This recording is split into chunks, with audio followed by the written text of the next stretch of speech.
The lower decks of orbital station Crinthia smelled like burnt metal and desperation. Kai wiped the grease from his hands onto his already filthy coveralls, squinting at the ancient power coupling he'd been trying to repair for the past 3 hours.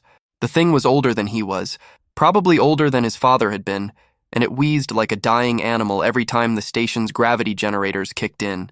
"Just hold together," he muttered, twisting a corroded bolt with a wrench he'd fashioned from scrap metal. "Come on, you stubborn piece of—" The bolt snapped. Kai swore under his breath as the broken piece clattered to the floor, rolling away into the darkness of the maintenance shaft. He sat back on his heels, exhausted, and allowed himself a moment to close his eyes. 22 years old, and this was his life. Fixing the unfixable in the forgotten corners of an imperial station where humans ranked somewhere between vermin and decorative plants. Above him, he could hear the hum of the upper levels, the ones where the real people lived. The Zarkothians with their crystalline skin that refracted light in rainbow patterns. The Velkari traders with their 4 arms and ability to calculate quantum mathematics in their heads. The Thune diplomats who could manipulate gravity with a thought. All the species that mattered in the Galactic Empire. And then there were humans. Weak, short-lived, unremarkable humans. Kai pulled himself to his feet, retrieved his makeshift wrench, and began searching for the broken bolt. The shaft was dim, illuminated only by the failing glow strips that nobody bothered to replace down here. He'd learned to work in near darkness. It was just another adaptation, another way humans survived in places where they weren't wanted. His fingers finally closed around the bolt fragment. As he straightened up, the entire station shuddered. Not the usual vibration of the engines, but something different, something that made his bones rattle and his teeth ache. The comm system crackled to life, and a harsh, multi-toned voice echoed through the lower decks. It was Overseer Thalrek, the Zarkothian administrator who managed the station's labor force. "All lower deck workers, cease operations immediately. Return to your quarters and remain there until further notice. Imperial inspection in progress. Any worker found outside designated areas will be terminated without inquiry. This is not a drill." Kai's heart hammered in his chest. Imperial inspection. That meant someone important was here. Someone from the core worlds, maybe even from the Imperial Palace itself. He'd been on Crinthia for 5 years and had never seen an actual Imperial inspection. He grabbed his tool bag and started making his way toward the human quarters, moving quickly through the maze of service corridors. Other workers hurried past him, a group of Fennec laborers with their fox-like features, a couple of human women who worked in the recycling centers, an elderly man named Chen who'd been here longer than anyone could remember. "Kai!" Chen called out, his weathered face creased with worry. "Did you hear?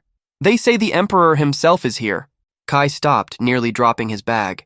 "The Emperor? Emperor Zarthek? That's impossible. He never leaves the core worlds." "I'm telling you what I heard," Chen insisted, lowering his voice as a pair of armed Velkari guards marched past, their weapons gleaming. "Something big is happening upstairs, something they found. An artifact." Before Kai could respond, the guards stopped. One of them, his blue-tinted skin marked with rank insignia, turned to look directly at them.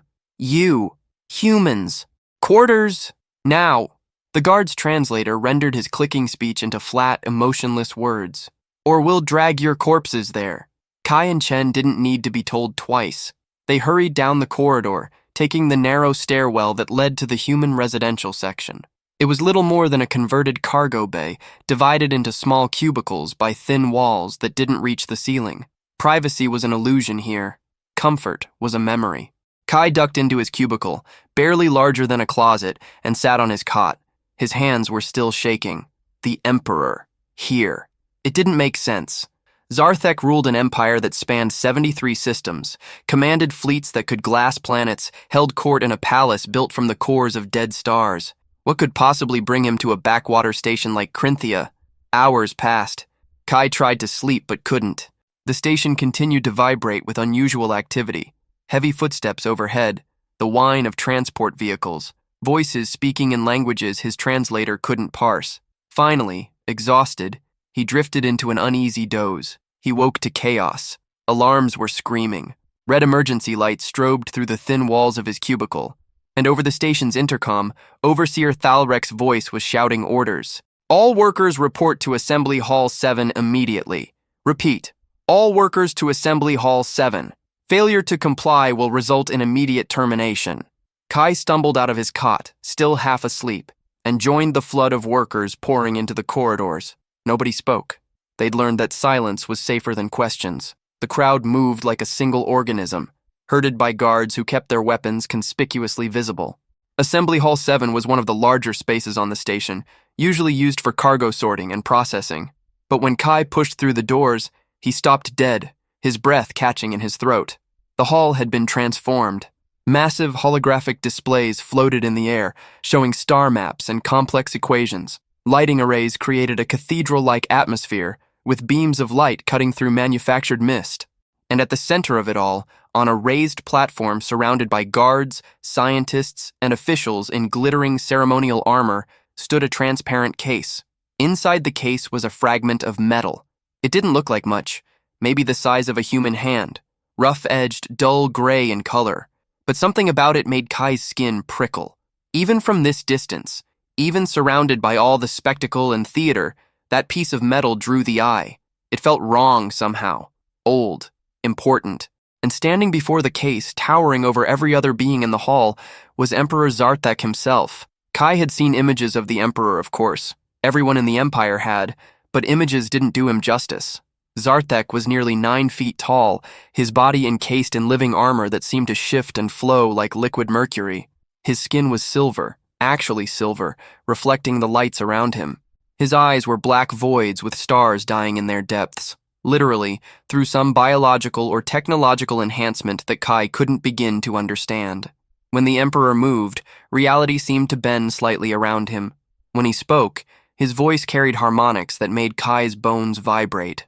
"Behold," Zarthek said, and despite the size of the hall, despite the thousands of workers packed inside, his voice reached every ear with crystal clarity.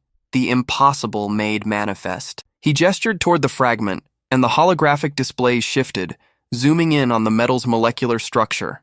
Kai couldn't understand most of what he was seeing, but he caught fragments, atomic bonds that shouldn't exist, crystalline structures that defied physics, density readings that made no sense. "For 300 years," the Emperor continued, "my scientists have studied the ruins of the predecessor civilization. We have found their cities, their ships, their weapons. We have marveled at their achievements and mourned their extinction. But we have never understood their greatest secret." He touched the transparent case with one silver finger, and the entire hall seemed to hold its breath. "This metal should not exist. Its composition defies every law we know. It cannot be replicated, cannot be analyzed fully, cannot even be scratched by our most advanced tools. We have found fragments of it throughout predecessor sites, always in their most advanced technology, their armor, their weapons, the cores of their greatest ships." Zarthek turned to face the assembled crowd, his star-filled eyes sweeping across the masses of workers. Kai felt the weight of that gaze, even though he knew the Emperor couldn't possibly pick him out from the thousands present. "We call it the impossible alloy," Zarthek declared, "and I make this proclamation before all witnesses. Any being, any species, any civilization that can teach us to forge this metal will be elevated. They will stand at my right hand. They will share in the Empire's glory. They will be—" Kai laughed. He didn't mean to. It just burst out of him, a sharp bark of surprised amusement that echoed in the sudden silence. Every head in the hall turned. The guards' hands went to their weapons. And the Emperor, the godlike ruler of 73 systems, slowly pivoted to face the source of the disruption. Kai's blood turned to ice. What had he done? What was wrong with him? But he couldn't take it back. And as the crowd parted around him, workers scrambling to get away from the human who had just signed his own death warrant, Kai found himself standing alone in a circle of empty space. "You." Zarthek's voice was soft now, which somehow made it more terrifying. "You dare to laugh? At me? At this moment?" 2 Velkari guards grabbed Kai's arms, their 4-fingered hands like iron clamps. They dragged him forward, through the parted crowd, up toward the platform. Kai's legs barely worked. His heart hammered so hard he thought it might burst. They threw him down at the base of the platform. Kai caught himself on his hands and knees, looking up at the Emperor towering above him. This close, Zarthek was even more terrifying. The living armor rippled. The eyes burned with the deaths of distant suns. "Explain yourself, human," the Emperor commanded. "Why do you laugh at the impossible alloy? Give me one reason why I should not have you executed where you kneel." Kai's mouth was dry. His voice came out as a croak. But somewhere, in the terror and the absurdity of the moment, he found his words. "I'm sorry, Your Imperial Majesty," he managed. "I didn't mean disrespect. It's just funny. You calling it impossible." The temperature in the hall seemed to drop 10 degrees. Overseer Thalrek made a strangled sound. One of the scientists gasped. The guards tightened their grip on Kai's arms hard enough to bruise. "Funny," Zarthek repeated, each syllable sharp as a blade. "Explain now." Kai swallowed hard. He was going to die. He knew that. But if he was going to die anyway, he might as well die telling the truth. "My uncle forges these," he said quietly. "Back home, on Earth, in his workshop. Has been for 40 years. The silence that followed was absolute. Emperor Zarthek stared down at the kneeling human. His silver face was unreadable, his star-filled eyes impossible to interpret. Around them, the assembled officials and scientists stood frozen, as if Kai's words had turned them all to stone. Finally, the Emperor spoke, and his voice carried a note that Kai couldn't quite identify. Curiosity, anger, amusement. "This human," Zarthek said slowly, "is either the bravest fool in my empire, or he speaks truth. We shall discover which." He descended from the platform, his living armor flowing around him, and stood directly before Kai. Up close, the Emperor smelled like ozone and starlight, if starlight could have a smell. "What is your name, human?" "Kai, Your Imperial Majesty. Kai Chen." Kai Chen. The Emperor tested the name, rolling the syllables around. "You claim your uncle can forge the impossible alloy, the metal that has baffled the greatest minds in the Empire for 3 centuries, the substance that should not exist according to our understanding of physics and chemistry." "Yes, Your Majesty." "And where precisely does this miraculous uncle of yours work? In some hidden laboratory, some secret human research facility we have somehow overlooked?" Kai almost laughed again, but caught himself. "No, Your Majesty. He works in a forge, a small one, in a village called Red Creek, in the North American sector of Earth. He's a blacksmith, makes tools, horseshoes, decorative metalwork, and yes, special alloys, for ceremonial purposes mostly, swords, armor pieces, that kind of thing." The Emperor was silent for a long moment. Then, to Kai's shock, he threw back his head and laughed. It was a sound like thunder, like the ringing of massive bells, like the death scream of stars. It echoed through the hall, and slowly, nervously, some of the officials joined in. "A blacksmith," Zarthek said when his laughter subsided. "You claim that a primitive human blacksmith working with fire and hammer can achieve what the Empire's greatest laboratories cannot. This is your testimony?" "Yes, Your Majesty." "Then you will prove it." The Emperor's amusement vanished, replaced by cold command. "You will take me to this uncle of yours. You will show me his forge. And if you are lying, if this is some elaborate jest or delusion, I will personally ensure that you, your uncle, and everyone you have ever known dies screaming. Do you understand?" Kai's throat felt like sandpaper, but he nodded. "I understand, Your Majesty." "Good." Zarthek turned to his officials. "Prepare my ship. We travel to Earth, and bring the humans' records. I want to know everything about him and his family before we arrive." As the hall erupted into activity, officials rushing to obey, guards mobilizing, scientists gathering equipment, Kai remained kneeling on the floor. His mind was reeling. What had he done? He'd just volunteered to take the Emperor of the Galaxy to Uncle Hector's tiny forge in Red Creek, a forge that existed in a village so small and unremarkable that most people on Earth probably didn't know it existed.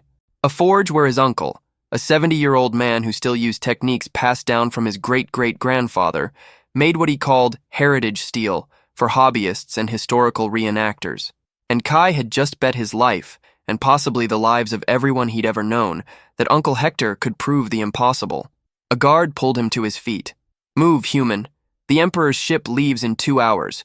You'll need to be processed and cleared." As they led him away, Kai caught sight of Chen in the crowd. The old man's face was pale, his eyes wide with horror and something else, something that might have been recognition. Chen mouthed 2 words, "The old ways." Then the crowd swallowed him, and Kai was being hurried down corridors he'd never seen before, into levels of the station he'd never imagined existed. Tomorrow, he would stand before his uncle and ask him to do the impossible.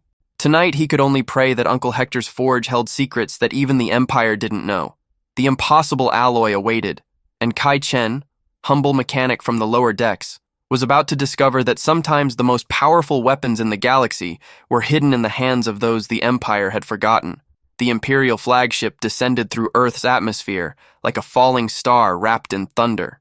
Kai pressed his face against the observation window of his assigned quarters, watching his homeworld grow larger below. He hadn't seen Earth in 5 years, hadn't breathed unfiltered air, hadn't felt real gravity that didn't come from spinning machinery. Now he was returning as a prisoner, escorted by the most powerful being in the known galaxy, to stake everything on an old man's forge. The door to his quarters hissed open.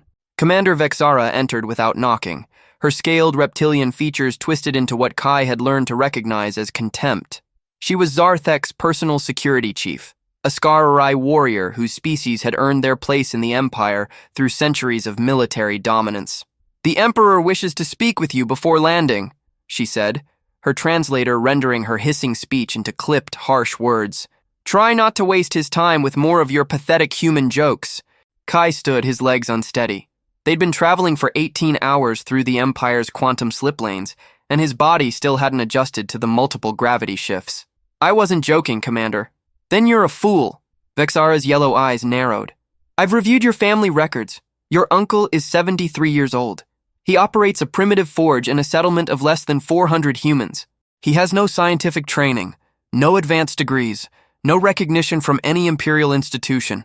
Yet you claim he can replicate technology that baffles our greatest minds." "I didn't claim he could replicate technology," Kai said carefully. "I said he could forge the alloy." "Semantics." Vexara turned toward the door. "Follow me.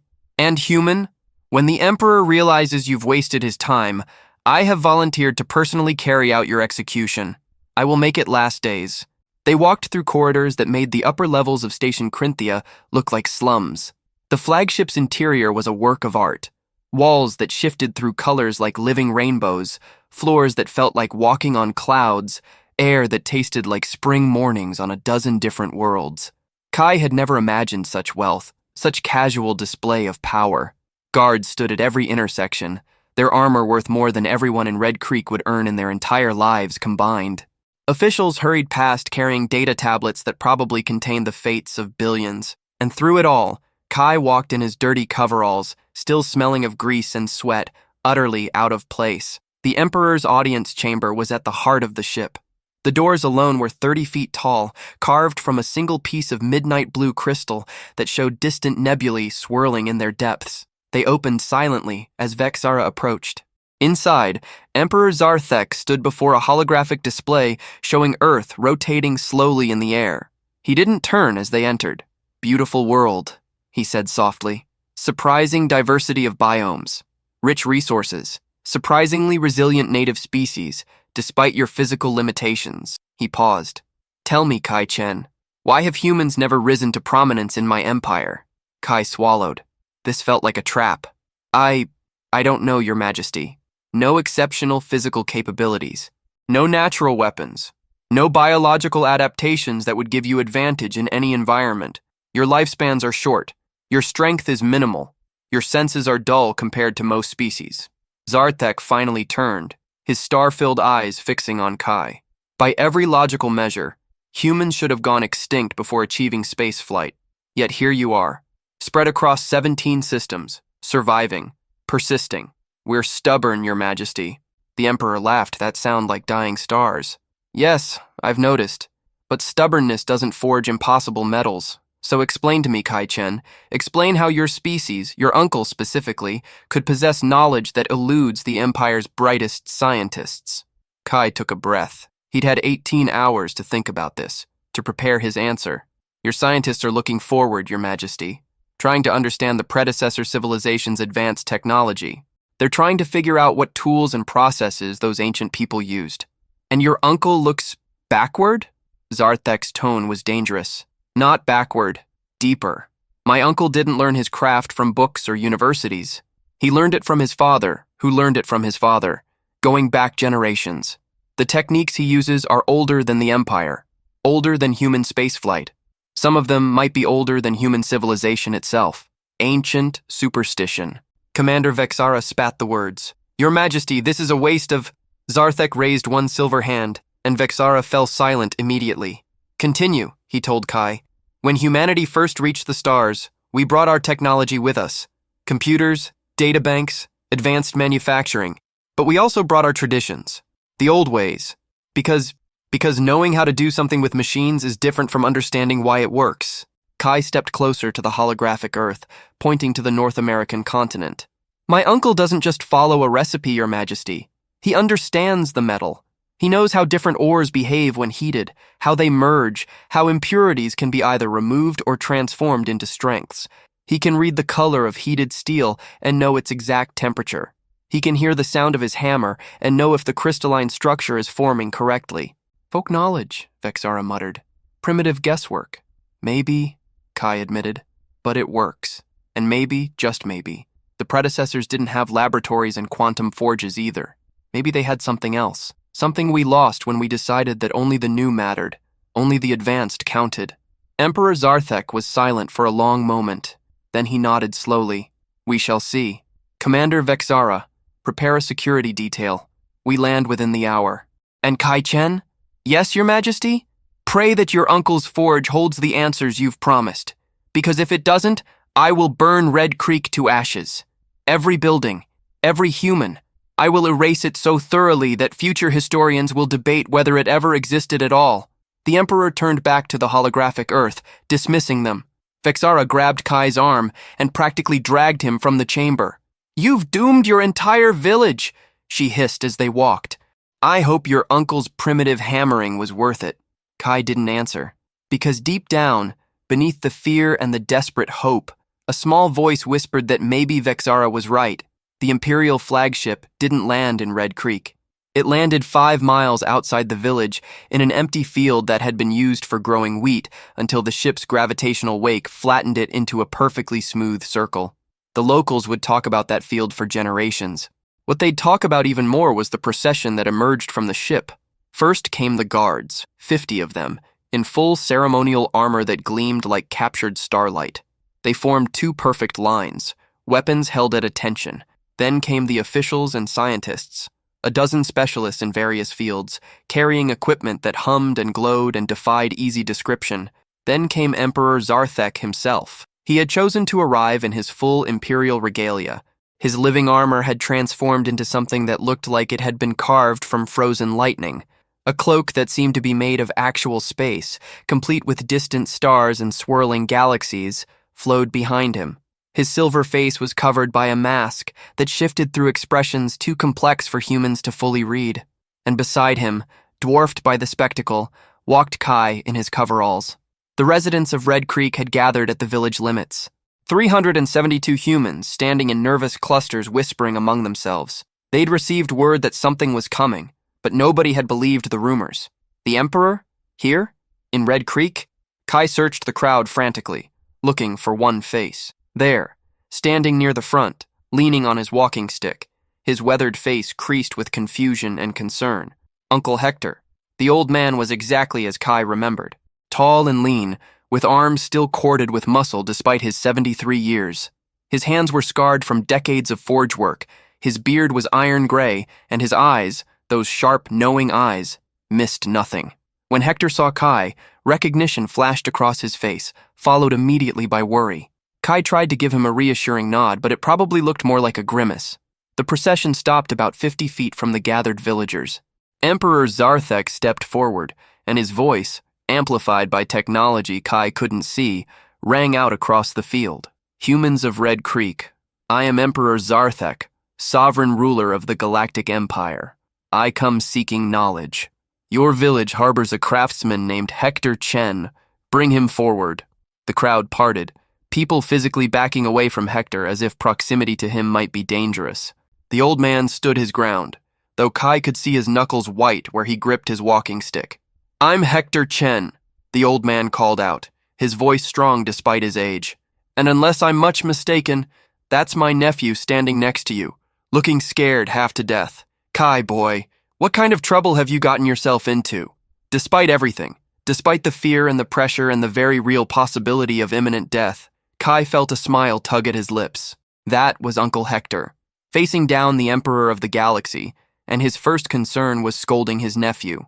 Hector Chen, Zarthek said, Your nephew has made a remarkable claim. He states that you can forge what my empire calls the impossible alloy, a metal that defies our understanding of physics and chemistry, a substance we have found only in the ruins of the extinct predecessor civilization. The Emperor gestured, and one of the scientists stepped forward, carrying the transparent case containing the metal fragment. It gleamed dully in Earth's afternoon sunlight. "Can you forge this metal?" Zarthek demanded. Uncle Hector squinted at the fragment, then gestured impatiently. "Can't see it from here. These old eyes aren't what they used to be. Bring it closer." A ripple of shock ran through the Imperial entourage. Commander Vexara's hand went to her weapon. Nobody ordered the Emperor around. Nobody made demands. But Zarthek, to everyone's surprise, gestured for the scientist to approach the old man. "Show him!" The scientist, a being whose species Kai didn't recognize, carried the case forward nervously. Uncle Hector leaned close, studying the metal fragment with the same intensity he'd use examining a piece of steel he was considering purchasing. He studied it for a long time. The silence stretched. Finally, he straightened up, nodded to himself, and looked directly at the Emperor. "Yes," he said simply, "I can forge this. Well, not exactly this. I'd need to see the complete composition analysis, and even then I'd be working from my best judgment. But I can forge something very similar. Might take me a few tries to get the proportions right."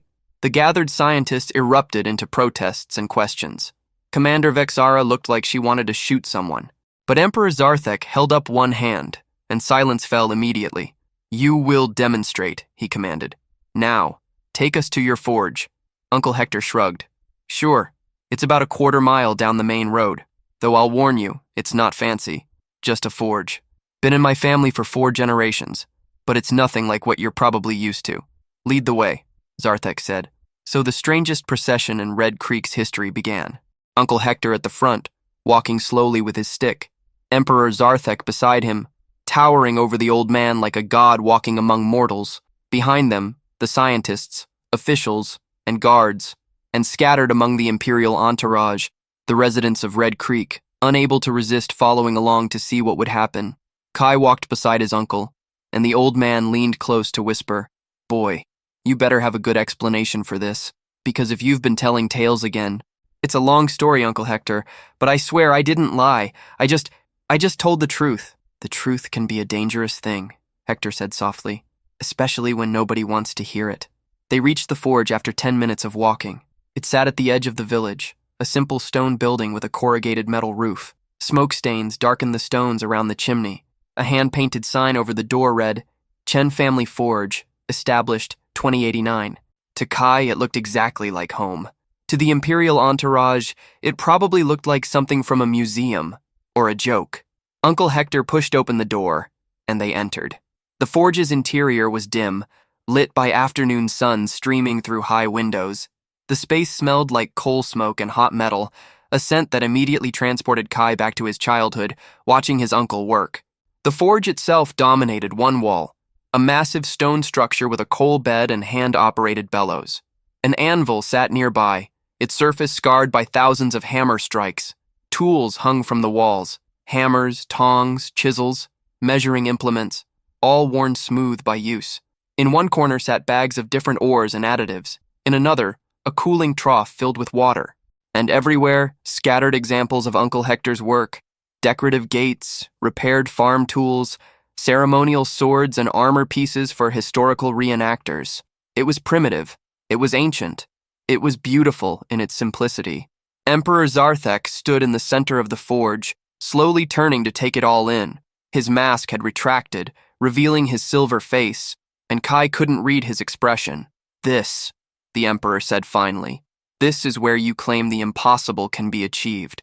"Nothing impossible about it," Uncle Hector said, moving to his workbench and pulling on a leather apron. "Just metalwork. Good metalwork, mind you, but not magic. Now let me ask you something, Your Majesty.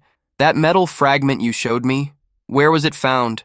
One of the scientists stepped forward, a tall being with translucent skin through which organs could be seen pulsing.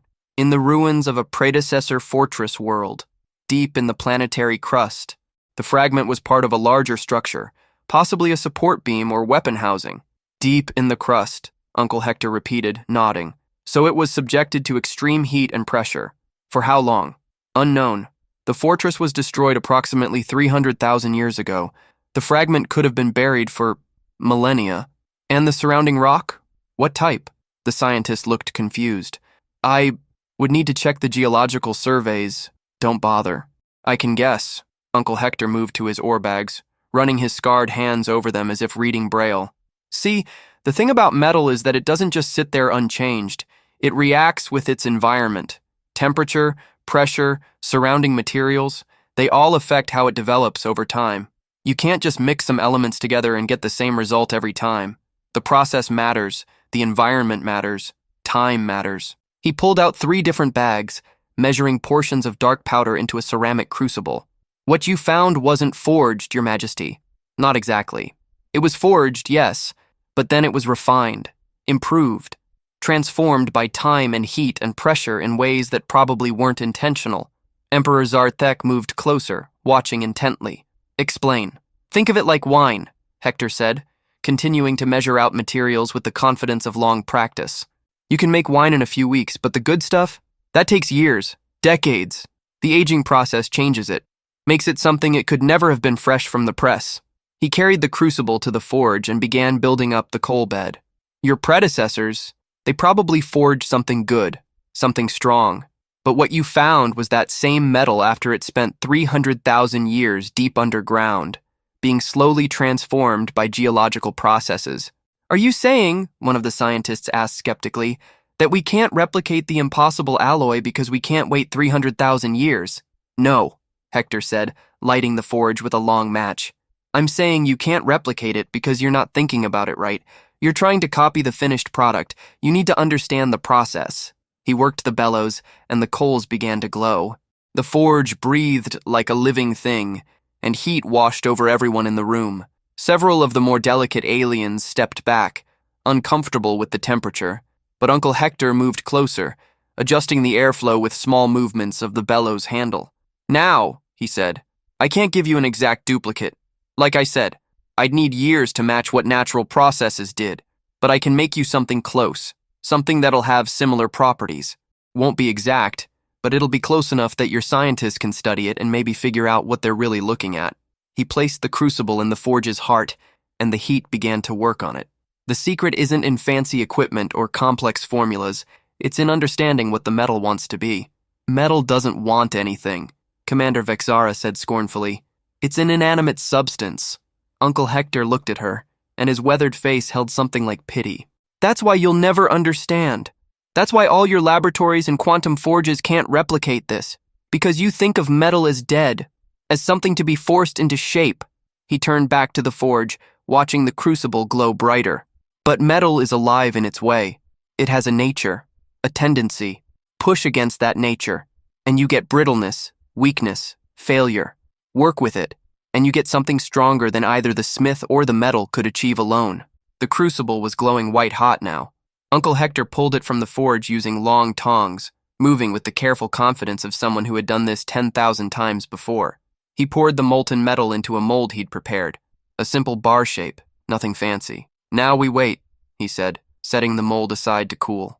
While we do, let me tell you a story about my great-great-grandfather, who learned his craft from the old masters before the Exodus, about techniques that go back to ancient China, to medieval Europe, to every culture that ever worked metal, about knowledge that was passed down hand to hand, master to apprentice, generation to generation. Emperor Zarthek pulled up a stool, incongruous, the godlike ruler perching on a simple wooden seat in a primitive forge, and gestured for Hector to continue. My great-great-grandfather, Uncle Hector began, lived during the resource wars, before humanity really reached the stars. Times were hard. Technology was failing because the materials to build it were running out.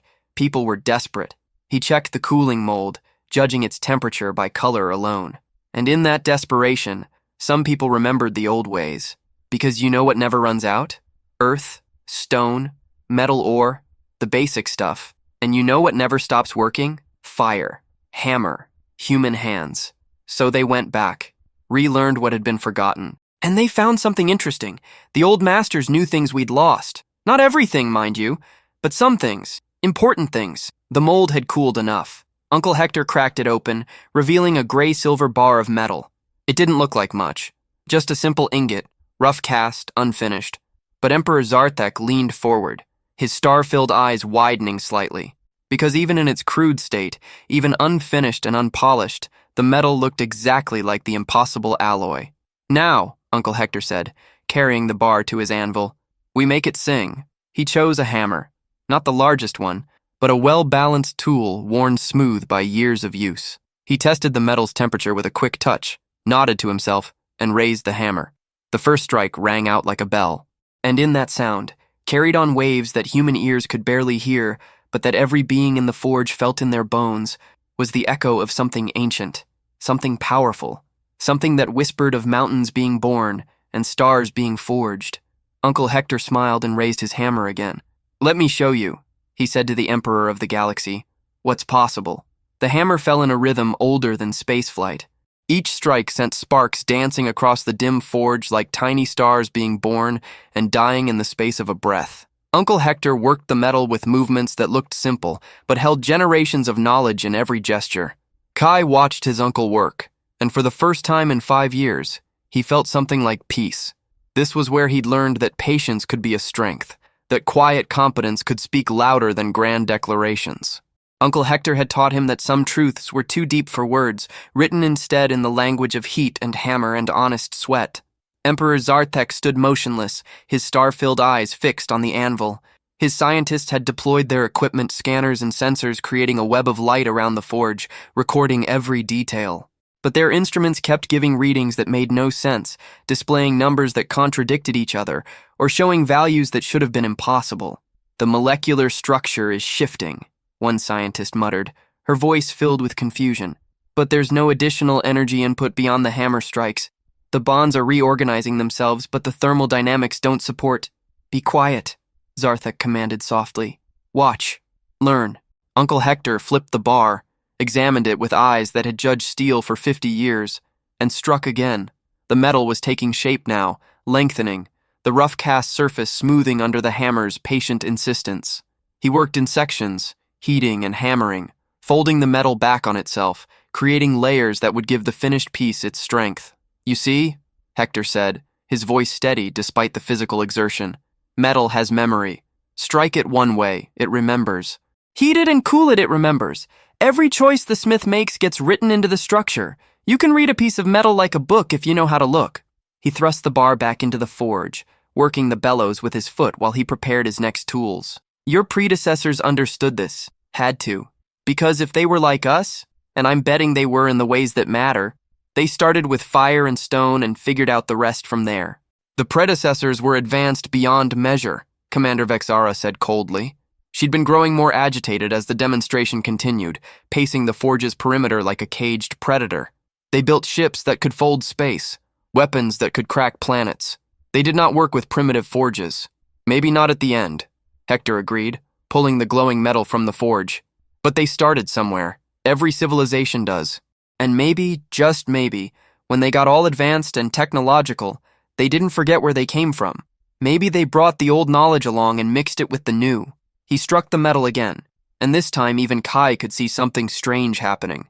The bar seemed to shimmer between hammer strikes, its surface rippling in ways that normal metal didn't. Colors swirled through it, not the heat spectrum colors of hot steel, but deeper shades that seemed to come from within the metal itself. "Impossible," one of the scientists breathed. "The quantum state is fluctuating, but there's no quantum field generator.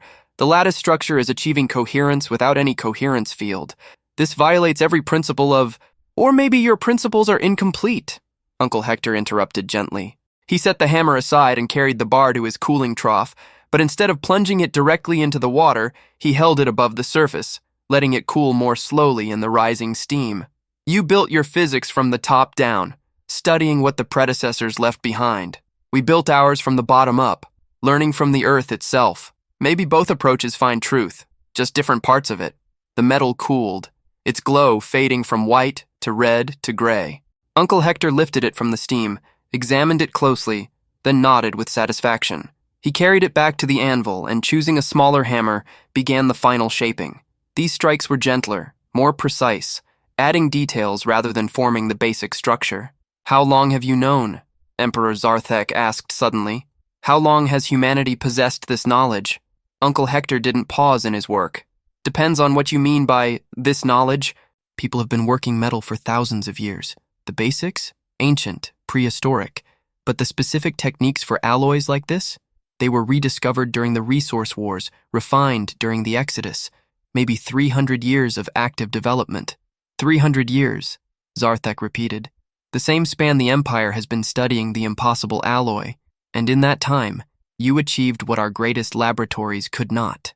Why? Why would humans of all species possess this capability? Because we had to. Hector set down his hammer and held up the bar, examining it in the forge's light. Your empire had resources, technology, support systems. When something broke, you could replace it. When you needed something new, you could manufacture it in your quantum forges. But humans during the Exodus? We had nothing. Old ships held together with hope and welding. Colonies on worlds that barely supported life. We couldn't afford to forget how to make things with our hands because our machines kept breaking down. He carried the bar to his grinding wheel and began the finishing work, smoothing the rough spots, bringing out the metal's inner shine. So we remembered. We kept the old knowledge alive, and we found that sometimes the old ways could do things the new ways couldn't. Not better, necessarily, just different. The bar was taking its final form now. Not a weapon or tool, just a simple demonstration piece. A bar about 18 inches long, perfectly straight, with a mirror finish that reflected the forge's light in mesmerizing patterns. But its surface held those same impossible swirls of color that the predecessor fragment showed, and when Uncle Hector held it up, it caught the light in ways that normal metal never could. It's not exact, Hector said, offering the bar to Emperor Zarthek. Like I said, I'd need time and analysis to match the original precisely. But this is close, very close. Your scientists can study it, test it, take it apart if they want. Maybe it'll help them understand what they're looking at. Zarthek took the bar carefully, his silver fingers wrapping around it. For a long moment he simply held it, feeling its weight, studying its surface. Then he handed it to the nearest scientist, who nearly dropped it in shock at being given such responsibility. Test it, the Emperor commanded. Every test you can think of. I want a full analysis within the hour. The scientists swarmed the bar, carrying it outside where their main equipment waited. That left Kai, Uncle Hector, the Emperor, Commander Vexara, and a handful of guards in the forge. The space suddenly felt much larger and much more dangerous. You have proven your claim, Hector Chen, Zarthek said formally. The knowledge you possess is valuable beyond measure. As I proclaimed on Station Crinthia, any being who could teach the Empire to forge the impossible alloy would be elevated.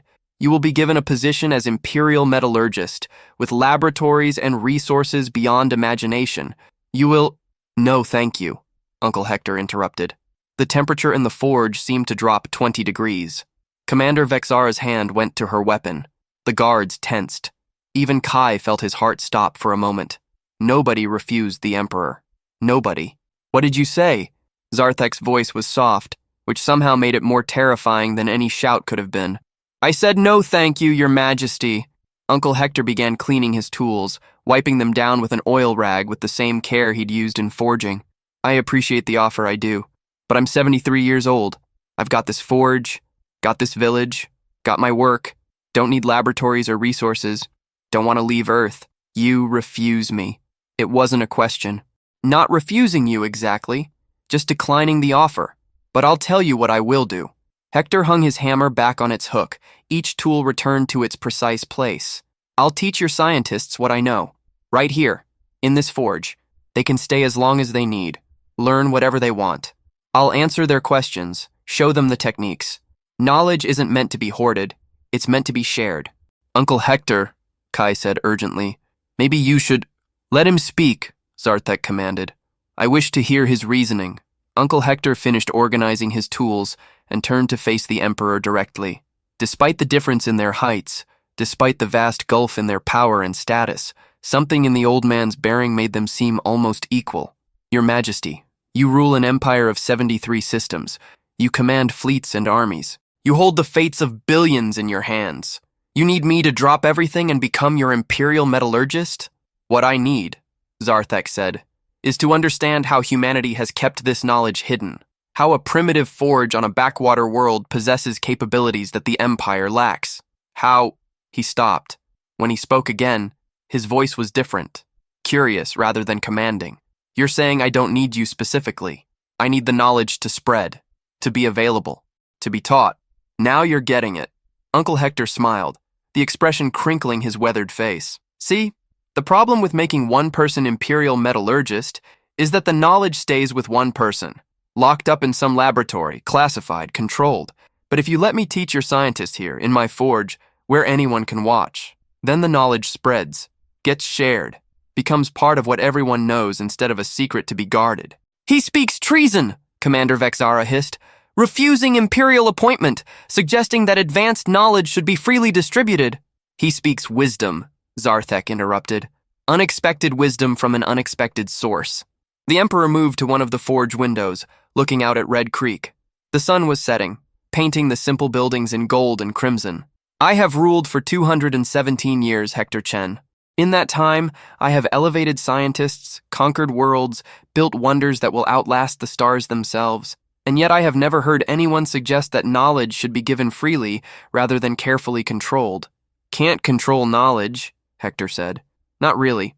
Try to lock it up and it finds a way out. Try to keep it secret and it leaks through the cracks. Only way to really keep knowledge is to share it so widely that losing it becomes impossible. Outside, they could hear excited voices as the scientists conducted their tests. Through the window, Kai could see lights flashing, equipment humming, scholars from a dozen species crowding around the metal bar his uncle had forged. Very well, Emperor Zarthek said finally. You will teach, here in your forge, for as long as necessary. I will station observers and students. They will learn your techniques. And in exchange, humanity will be granted elevated status within the Empire. Your species will no longer be dismissed as primitive. Your knowledge will be recognized. That's very generous, Your Majesty, Uncle Hector said carefully. But that elevated status, it comes with responsibilities, doesn't it? Obligations? Of course. Greater status means greater expectations. Humanity would be called upon to contribute to the Empire's military, its infrastructure, Then I'll have to decline that too. The silence that followed was absolute. Kai wanted to scream, to drag his uncle outside, to somehow save the old man from his own stubborn principles. But Uncle Hector just stood there, calm and certain, facing down the Emperor of the Galaxy. You, Zarthek said slowly, refuse elevation. You refuse status. You refuse everything I offer. What exactly do you want, old man? To be left alone, Hector said simply. To teach those who want to learn. To keep my forge and my village and my life. Your Majesty, I don't want to be elevated. I don't want humanity to be elevated. We're doing fine as we are. Small, unimportant, free to live our lives without the burden of empire. That's not how the Empire works, Commander Vexara said. You cannot refuse. Then maybe the Empire needs to learn a new way of working. Uncle Hector's voice was gentle, but it carried steel underneath. You came here seeking knowledge. I've offered to share it. You came here expecting to find something to take, a person to conscript, a secret to steal, a resource to exploit. But what if instead you found something to receive? A gift freely given, with no strings attached. Emperor Zarthek stared at the old man. Kai held his breath, certain that any moment the guards would open fire, that his uncle's stubborn principles would get them all killed. Then the Emperor laughed. That sound like dying stars, like the ringing of cosmic bells, filled the forge and spilled out into the evening air. Hector Chen, Zarthek said when his laughter subsided, you are either the wisest being I have ever met, or the greatest fool in the galaxy. I suspect you might be both. He turned to Commander Vexara. Stand down. No harm comes to this village or its people. They will be given protected status, no imperial demands, no mandatory service, no interference in their affairs. Vexara looked like she'd been struck. Your Majesty, that's unprecedented. We cannot simply... We can. We will. This human has taught me something I did not expect to learn. Zarthek moved toward the door, his guards falling in around him. I came seeking a secret. Instead, I found a mirror. This forge, this village, this stubborn old man.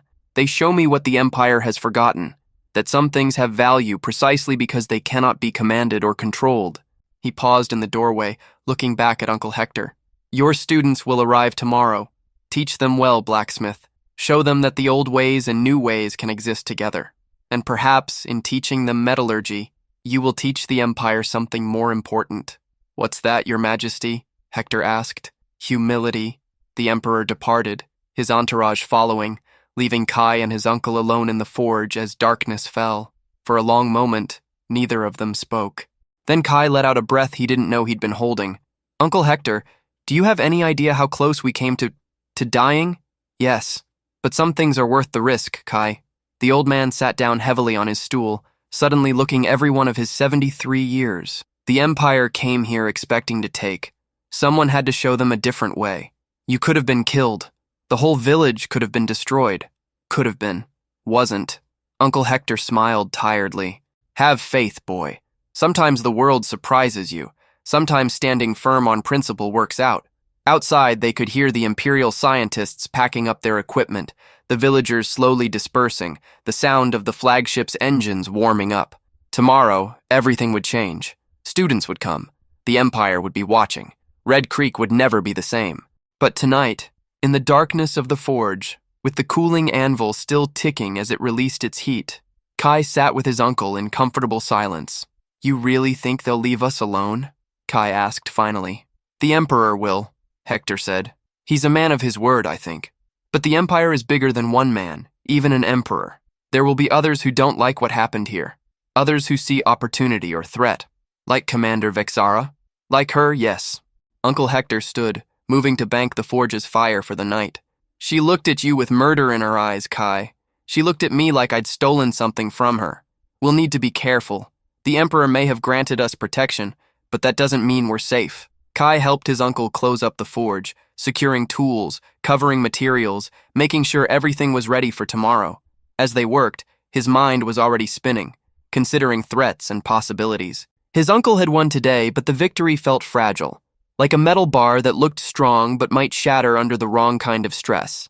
"Uncle Hector," he said as they prepared to leave, "when you were forging that bar, when you were teaching the Emperor, did you mean all of it? About sharing knowledge freely? About refusing elevation?" "Every word." The old man locked the forge door, testing it to make sure it was secure. "Knowledge hoarded is knowledge lost." The predecessors probably learned that lesson. Maybe that's why their civilization fell. They kept their secrets too close, passed them to too few. They walked back toward Hector's house, the village quiet around them. Overhead, stars were coming out, and among them, the lights of spacecraft coming and going. The Empire's presence visible even here in this tiny corner of Earth. "Get some sleep, Kai," Uncle Hector said as they reached his door. "Tomorrow starts a new chapter. For you, for me, for Red Creek. Maybe even for the Empire itself. We'll need to be ready." Kai nodded and headed toward the small guest room where he'd stayed as a child during summer visits. But as he walked, he couldn't shake the feeling that his uncle was wrong about one thing. Tomorrow wouldn't be a new chapter. It would be a test, and somewhere out there, in the darkness between the stars, someone was already planning to make sure humanity failed it. Back on the Imperial flagship, Commander Vexara stood in her private quarters, staring at a holographic display showing Red Creek from orbit. The village looked pathetically small, insignificant, like something that could be erased with a single weapon strike. The Emperor had been fooled. Charmed by an old man's rustic wisdom, seduced by the novelty of someone refusing his offers. But Vexara had served in the Imperial military for 70 years. She knew what really mattered. Strength, control, dominance. Humanity had hidden this knowledge for 300 years, had let the Empire struggle and search while they quietly possessed the answer. Whether that hiding had been intentional or not didn't matter. The result was the same. The Empire had been made to look weak, foolish, unable to solve a problem that humans had already mastered. That could not stand, could not be allowed. Because if other species learned that humanity had surpassed Imperial capabilities, even in one small area, it would plant seeds of doubt. And doubt could grow into resistance, resistance into rebellion, rebellion into the Empire's destruction. Vexara had sworn an oath to protect the Empire, to preserve its strength and unity, to eliminate threats before they could fully form, and she had just identified a threat. She opened a secure channel, one that didn't run through normal Imperial communication systems, a channel that couldn't be traced or monitored. In the shadows of every great empire, there were those who understood that sometimes orders needed to be disobeyed for the greater good. "This is Commander Vexara," she said quietly. "Priority Alpha. I need a wet work team prepared. Target, Red Creek, Earth, Authorization, Imperial Security, Threat Elimination Protocol. The response came back almost immediately. Confirmed. Team will be in position within 36 hours, awaiting final authorization to proceed. Vexara stared at the image of Red Creek for a long moment. She thought about the old man and his forge, his stubborn principles, his dangerous ideas about sharing knowledge freely. She thought about the boy who'd laughed at the Emperor, disrupting centuries of protocol with his impulsive honesty. They were threats, both of them.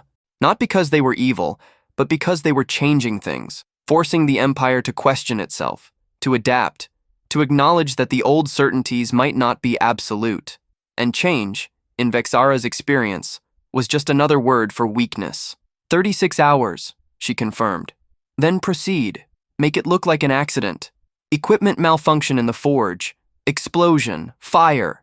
Leave no survivors to tell stories about impossible alloys and old men who refused emperors. She closed the channel and deleted all record of the communication.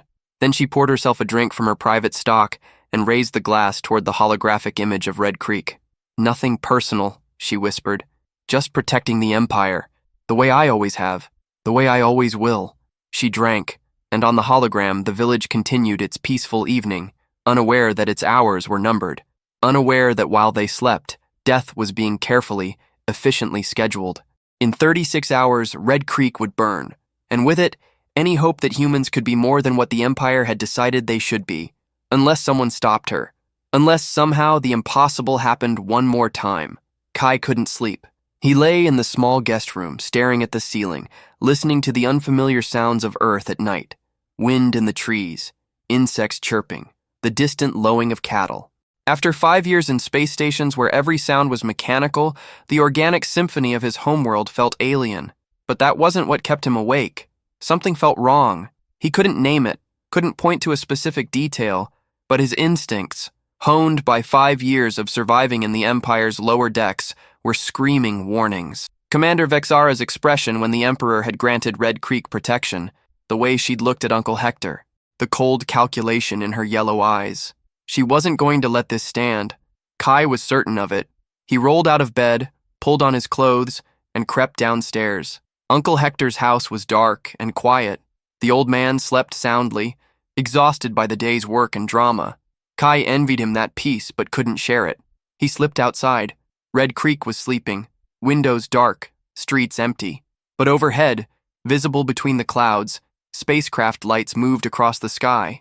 The Empire was always watching now. The question was whether they were just observing or planning something worse. Kai walked toward the forge, his feet finding the path by memory, even in the darkness. When he reached the building, he found he wasn't alone. Chen, the old worker from Station Crinthia, sat on the forge's front steps, smoking a hand-rolled cigarette. He looked up as Kai approached and nodded in greeting. "Couldn't sleep either?" Chen asked. "How did you get here?" Kai sat beside him. "I thought you were still on the station. Caught a transport down this afternoon. Figured if things were happening with humans and the Empire, I wanted to be planetside for it. Been in space too long. Wanted to feel real ground under my feet." Chen took a long drag and exhaled slowly. "Plus, I heard rumors. Thought you might need someone watching your back." "What kind of rumors?" Chen was quiet for a moment, studying the glowing tip of his cigarette. "You know how stations work, Kai. Nothing stays secret. People talk, guards get drunk, and when an Imperial commander starts asking very specific, very quiet questions about accident protocols and evidence destruction, people notice." Kai's blood ran cold. "Vexara, that's the name I heard." Chen flicked ash onto the ground. "Can't prove anything. Don't have details. But I've been around long enough to know when someone's planning something dark. She looked at your uncle today like he was a problem that needed solving. We need to warn people.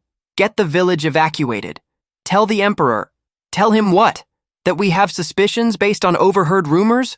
That his own security chief might be planning to disobey his direct orders?" Chen shook his head.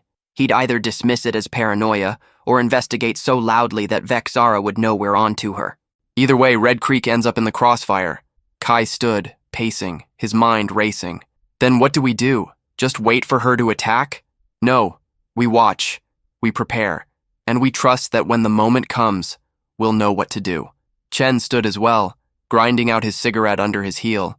"I'm going to walk the perimeter, see if I spot anything unusual. You should try to get some sleep. Tomorrow, your uncle starts teaching those Imperial scientists, and he'll need you sharp. I can't sleep. Not knowing? Then don't sleep, but do something useful. Check the forge. Make sure everything's secure. Your uncle poured his heart into today's work. Last thing we need is someone sneaking in and sabotaging his tools. That made sense. Kai nodded and pulled out his key to the forge. Chen moved off into the darkness, and Kai entered the building. Inside, the forge was dark and cool. The fire banked for the night.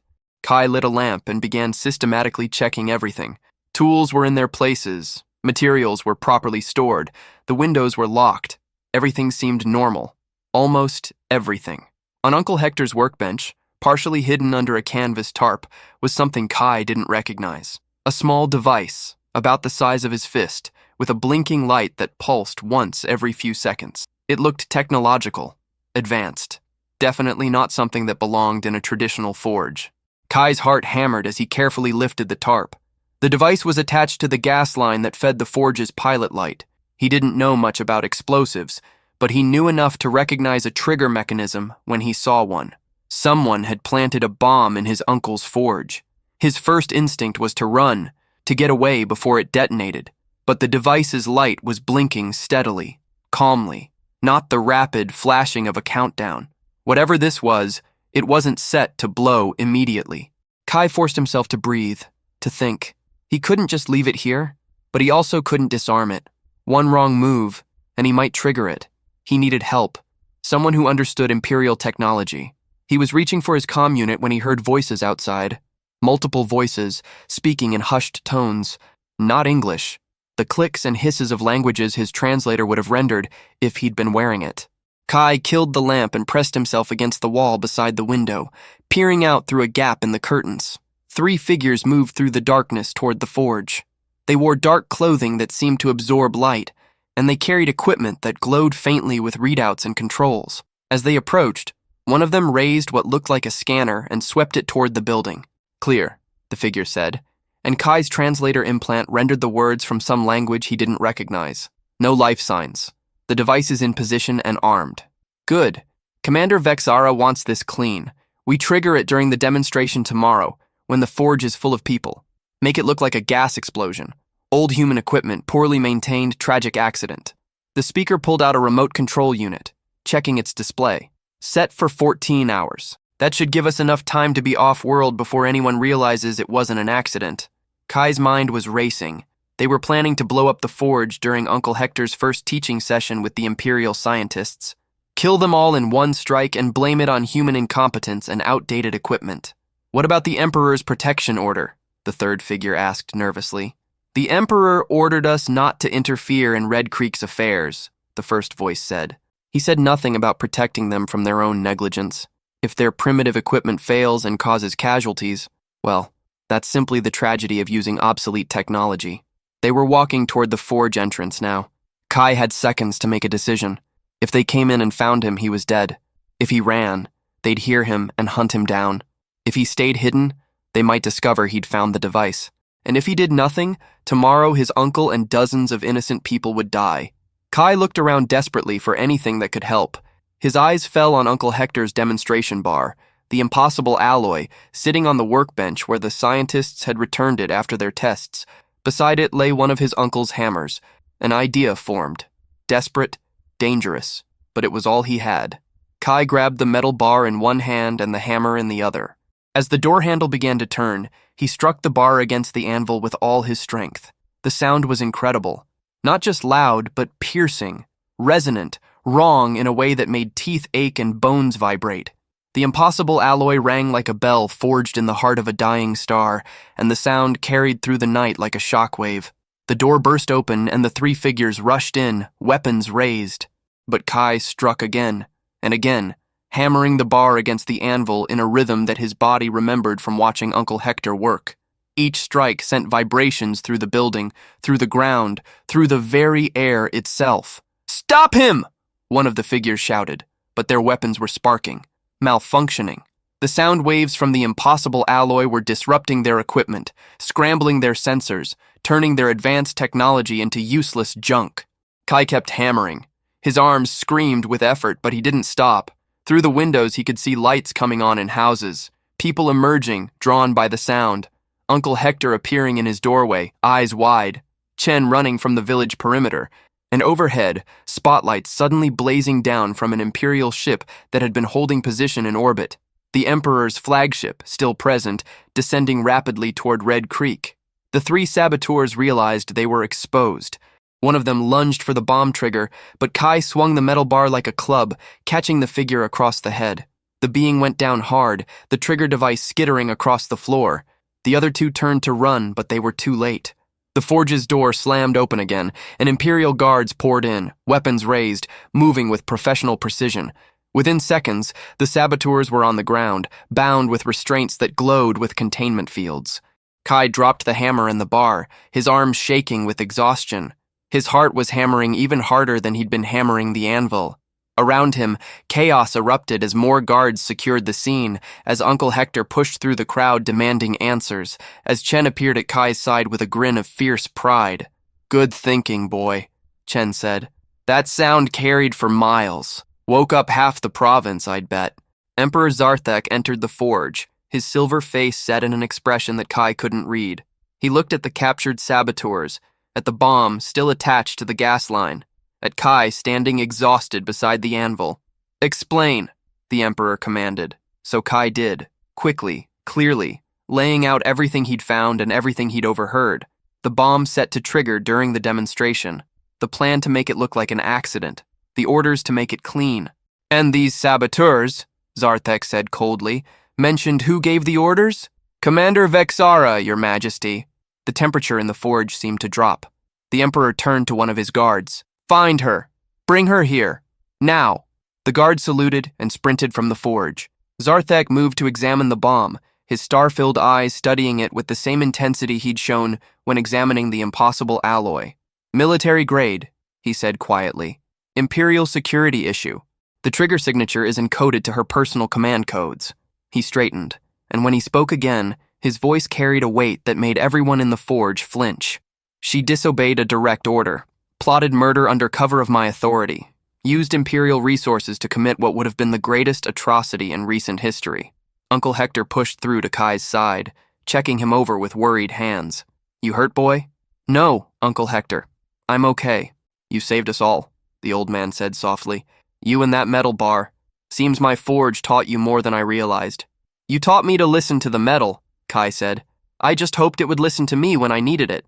Outside, they could hear shouting. The guard was returning, and he wasn't alone. Commander Vexara was being dragged between two heavily armed soldiers, her hands bound, her uniform stripped of rank insignia. She fought against their grip but couldn't break free. They threw her down in the center of the forge, at the Emperor's feet. She glared up at him with defiant yellow eyes, scales bristling with rage. "You exceed your authority, Your Majesty," she hissed. "I acted to protect the Empire. These humans are a threat. Their knowledge undermines our superiority. If other species learn that humans surpassed us in any capacity—" Silence. Zarthek's voice wasn't loud, but it cut through her words like a blade. "You speak of threats and protection while plotting mass murder. You invoke the Empire's interests while violating its most fundamental principles. You dare speak of authority while breaking the chain of command that holds civilization together. The Empire's strength, Zarthek interrupted, lies in justice, in order, in the certainty that my word is law, and that law applies equally to all, from the lowest laborer to the highest commander." He leaned down, his silver face inches from hers. "You have shown contempt for that law. You have revealed yourself to be not a protector of the Empire, but a threat to everything it represents." He straightened and spoke in a formal tone that carried the weight of absolute authority. "Commander Vexara, you are stripped of rank, title, and authority. You will be tried before an Imperial tribunal for attempted mass murder, conspiracy, abuse of power, and treason. If found guilty, and you will be found guilty, you will spend the remainder of your life in a detention facility, where you will have ample time to contemplate the difference between strength and cruelty." Vexara's defiance cracked. For the first time since Kai had met her, the commander looked afraid. "Your Majesty, please, I only wanted to protect—" "You wanted to protect your own narrow view of how the universe should work," Zarthek said. "You saw something that challenged your assumptions, and your response was to destroy it. That is not protection. That is cowardice. He gestured to the guards. Remove her. Begin the tribunal proceedings immediately. I want this matter resolved before I leave Earth. They dragged Vexara away. Her protests and justifications faded into the night. The crowd that had gathered began to disperse, people returning to their homes, though excited conversation would keep them awake for hours. Emperor Zarthek turned to Uncle Hector and Kai. It seems I owe both of you an apology. I granted protection, but that protection was nearly worthless because I failed to anticipate that my own commanders might betray me. You couldn't have known, Uncle Hector said. Evil hides well when it drapes itself in righteousness. Perhaps, but I should have been more careful. Should have placed more guards, more safeguards. Zarthek looked at Kai. You showed remarkable courage and quick thinking. Most beings would have run when faced with armed saboteurs. You fought back with nothing but a metal bar and an ancient hammer. I didn't have much choice, Kai said honestly, and I had a good weapon. Uncle Hector's forge builds things that last. Indeed it does. The Emperor moved to the workbench, picking up the demonstration bar that Kai had used. Its surface still vibrated faintly with residual energy from the hammering. This metal, forged by ancient techniques in a primitive forge, was sophisticated enough to disrupt modern military equipment. There is a lesson in that. He set the bar down carefully. Hector Chen, your offer to teach my scientists stands? Of course, Your Majesty. Anyone who wants to learn is welcome. Then I will send students, many students, and I will ensure they understand that they are not here to extract secrets or steal knowledge. They are here to learn from a master, with the respect that station deserves. Zarthek moved toward the door, then paused. And Kai Chen, you are currently employed as a station mechanic, correct? Yes, Your Majesty. Consider yourself promoted. When you return to space, if you choose to return, you will be assigned to my personal engineering staff. Your skill with both old and new technologies is valuable. The Empire needs people who can think creatively, who can see connections others miss. Thank you, Your Majesty, Kai said, stunned. I don't know what to say. Say that you will continue to be honest, even when honesty is dangerous. Say that you will remember this night, when quick thinking saved lives. Say that you will help build bridges between the old ways and the new. Zarthek's star-filled eyes seemed to see right through him. The Empire is vast and old and sometimes rigid in its thinking. It needs people like you and your uncle to remind it that wisdom doesn't only flow from advanced technology and political power. The Emperor departed, his guards following, leaving Kai and Uncle Hector alone in the forge once again. The bomb squad was carefully removing the explosive device, making it safe, preserving it as evidence for the tribunal. Uncle Hector sat down heavily on his stool. Well, he said after a long moment, that was eventful. Kai laughed, the sound edged with hysteria and relief. Eventful. Right. Just another quiet night in Red Creek. You did good, boy, Hector said seriously. You trusted your instincts. You didn't run when you should have been terrified.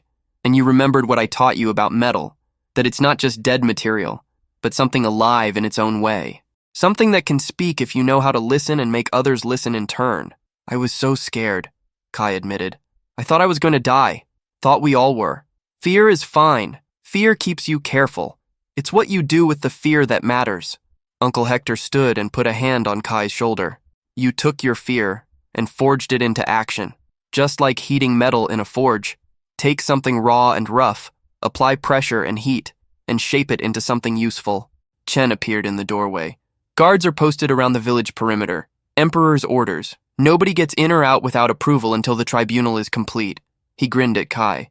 You made quite an impression, boy. Half the village is calling you a hero. I'm not a hero, Kai protested. I just did what I had to do. That's what heroes always say, Chen replied. The rest of us would have run or frozen or done something sensible. You grabbed a hammer and started hitting things until help arrived. That's either heroism or insanity, and right now, I'm voting heroism. The three of them stood in the forge as dawn began to break outside, painting the sky in shades of gold and pink. The night of terror was over. The conspiracy had been exposed. Red Creek was safe, but Kai couldn't shake the feeling that this was just the beginning. Vexara had been one commander, acting on her own initiative, but her thinking, that humans were a threat, that the Empire's strength required suppressing anything that challenged its superiority, that thinking probably wasn't unique to her. How many others in the Empire's vast bureaucracy and military felt the same way? How many would see Uncle Hector's knowledge not as a gift to be received, but as a threat to be eliminated? Uncle Hector. Kai said quietly. Are you sure about this? About teaching the Imperial scientists? After what almost happened? Maybe it's safer to just... To hide? Hector shook his head. No.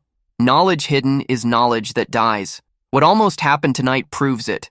There are those who fear what we know because they don't understand it. The only way to defeat that fear is to make the knowledge so common, so widely spread, that it becomes normal rather than threatening. But that makes you vulnerable. Makes all of us vulnerable. Maybe. But it also makes us valuable. Too valuable to casually eliminate. The old man moved to the window, looking out at the village waking up to a new day. The Empire tried to control knowledge, to lock it away in laboratories and classified projects. That's part of what made the impossible alloy so impossible. They were looking for complex solutions to problems that had simple answers, if only they'd been willing to look in unexpected places. So you're going to teach them, show them everything. Everything I know, yes. And in doing so, I'll prove that humans aren't a threat to be feared, but partners to be valued. Hector turned back to Kai. The Empire is like young steel. Strong, but brittle. It needs tempering. It needs to learn flexibility, to understand that strength comes not from crushing opposition, but from incorporating different perspectives. Chen had been listening quietly. Now he spoke up. The old man's right. I've seen the Empire from the bottom, working in its stations, watching its species interact. It's held together by force and fear as much as by law and loyalty. That works for a while, but eventually, brittle things break. What happened tonight? An Imperial commander betraying the Emperor's direct orders? That's a crack, not a big one, but it's there. And cracks spread, Uncle Hector said, unless they're repaired properly, unless the metal is reforged stronger than before.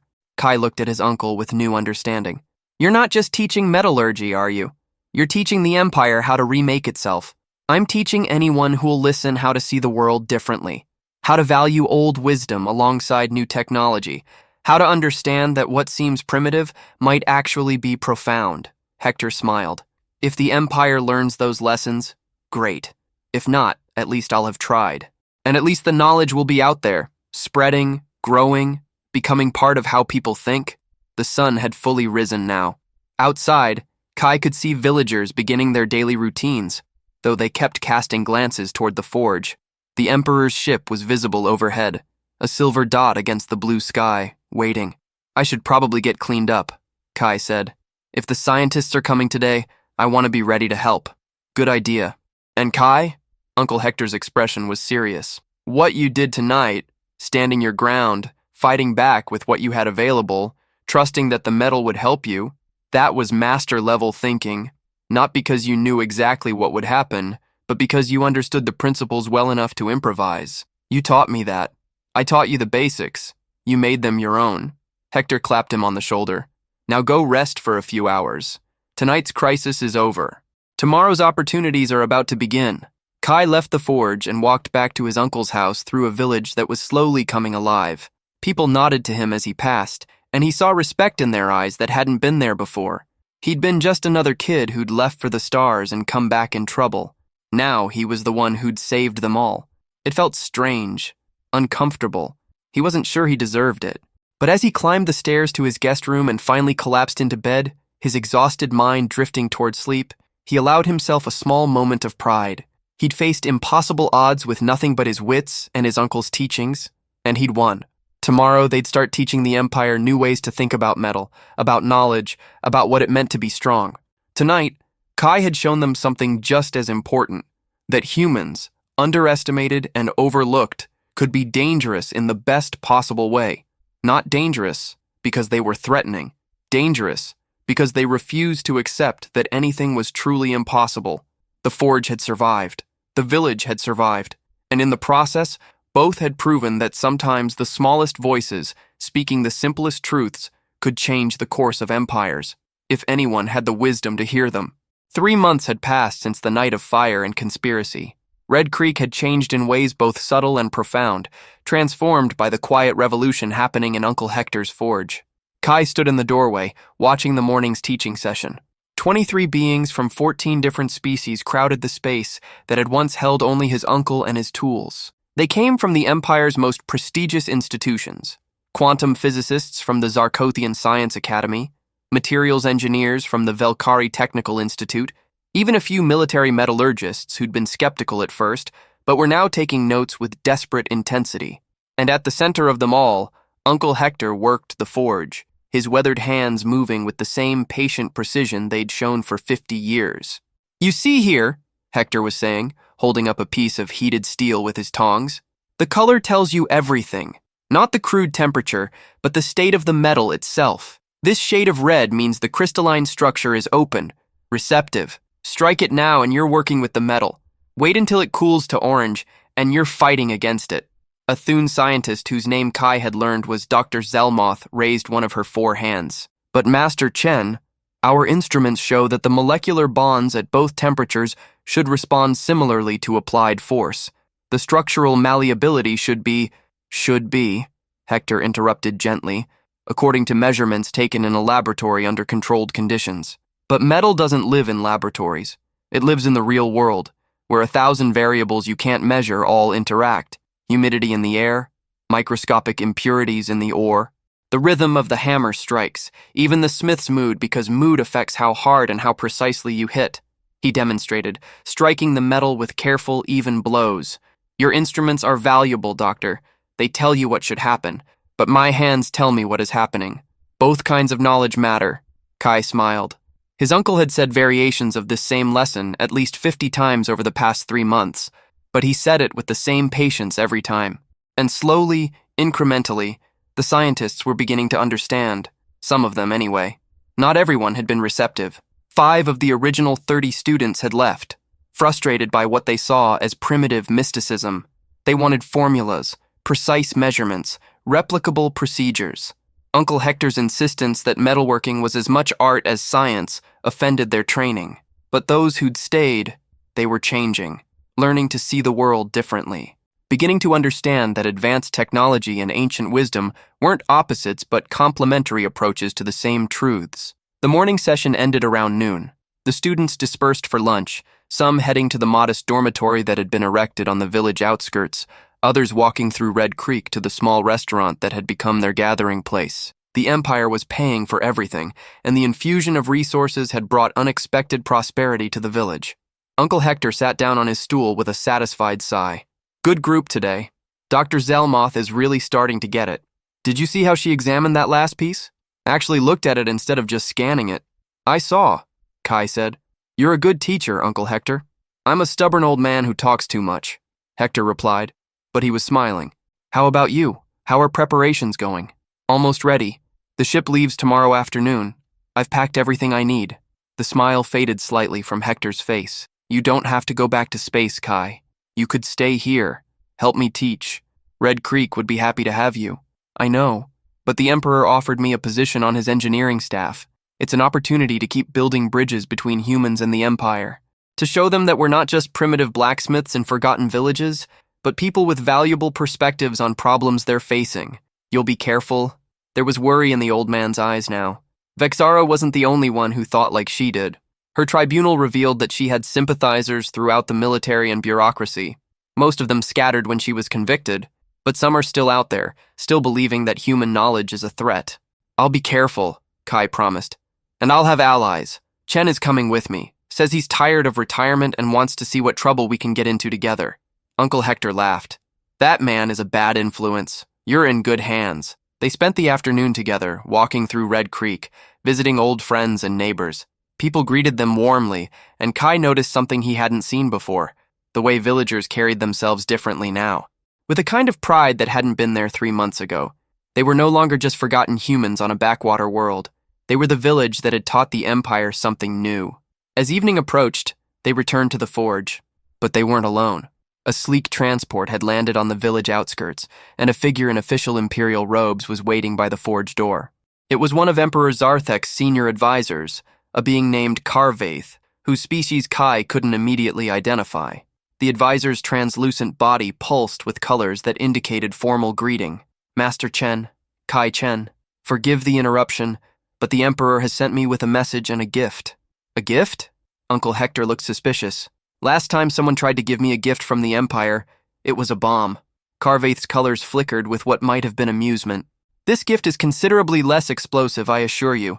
The Emperor has reviewed the progress reports from your students. He is pleased with their development. More importantly, he is pleased with how their perspectives are beginning to influence imperial research across multiple disciplines. Good to hear, Hector said. So what's this gift? The Emperor wishes to establish the Chen Institute for Integrated Metallurgy.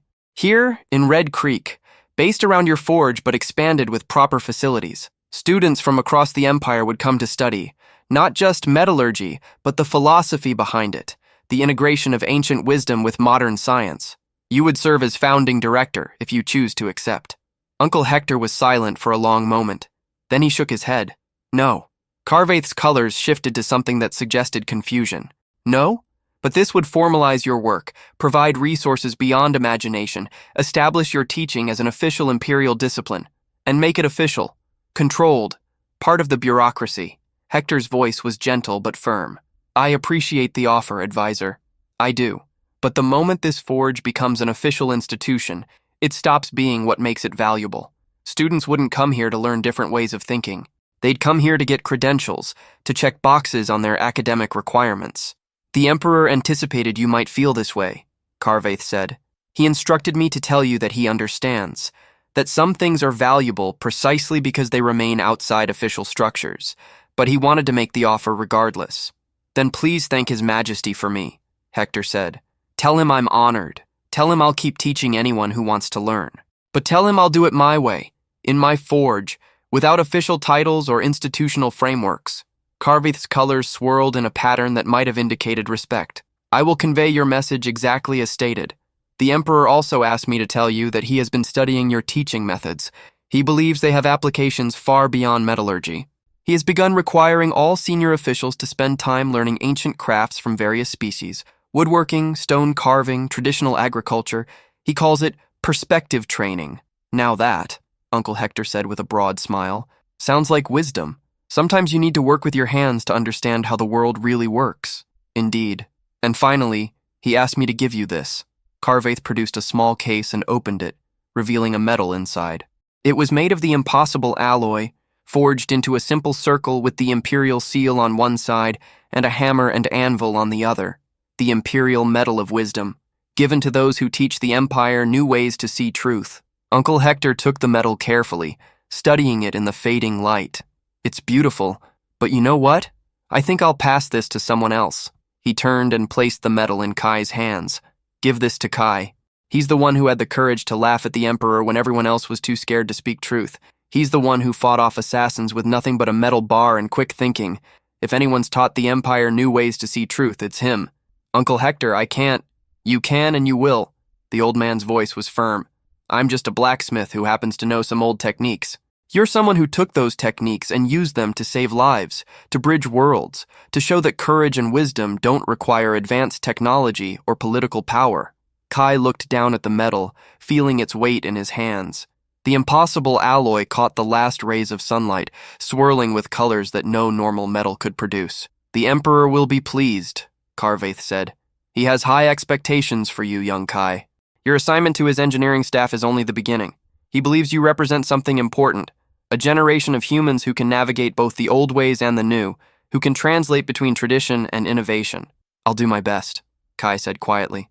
That's all anyone can ask. Carvaith departed, colors shifting to formal farewell patterns, and his transport lifted off into the darkening sky. Uncle Hector and Kai stood in silence for a moment, watching the stars come out overhead. The same stars that humanity had reached for centuries ago, that the Empire had conquered, that countless species called home. Are you scared? Hector asked finally. About going back to space? About working in the Emperor's court? Terrified, Kai admitted. I'm just a mechanic. I don't belong in those circles. You're not just a mechanic anymore. You're a bridge. A translator between worlds and worldviews. Hector put a hand on his shoulder. And you're right to be scared. Fear will keep you humble, keep you honest. Just remember what you learned here. That the simplest tools, wielded with skill and understanding, can accomplish miracles. That speaking truth, even when it's dangerous, is worth the risk. That being underestimated can be an advantage if you're wise enough to use it. I'll remember. Good. Now come on, I'm starving. And you know your aunt will be upset if we're late for dinner. She's been cooking all day to give you a proper send-off. They walked back to Hector's house together, through a village that had become something more than it had been. A place where ancient wisdom and cutting-edge science met in a forge heated by coal, but producing materials that baffled the Empire's greatest minds. A place where an old man's stubbornness had challenged an emperor and emerged victorious not through force, but through the quiet power of shared knowledge. Dinner was a warm, loud affair. Aunt Martha had indeed been cooking all day, and the table groaned under the weight of dishes that Kai hadn't tasted in 5 years. Neighbors dropped by to say goodbye, to wish him luck, to tell him they were proud. It felt like a celebration and a funeral combined, joy at his success, sadness at his departure. Later that night, after everyone had left and the house was quiet, Kai stood by his window looking out at the forge. Its chimney was dark, the fire banked for the night, but he could still feel its presence, could still hear the echo of hammer on anvil, the song of metal being shaped by patient hands. Tomorrow he'd leave, would return to the stations and ships of the Empire, but this time as something more than a forgotten mechanic.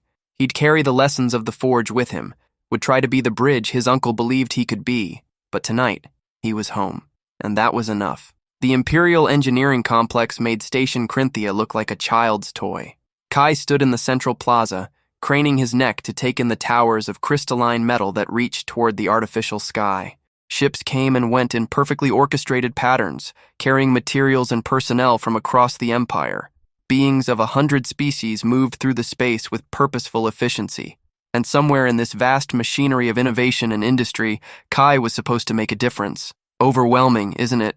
Chen appeared at his elbow, carrying 2 cups of something that smelled like coffee but probably wasn't. I've been here 3 days already, getting the lay of the land. This place makes everything else look small. How do I even begin? Kai accepted the cup, sipped it, discovered it tasted like cinnamon and starlight. I'm supposed to contribute something valuable to this?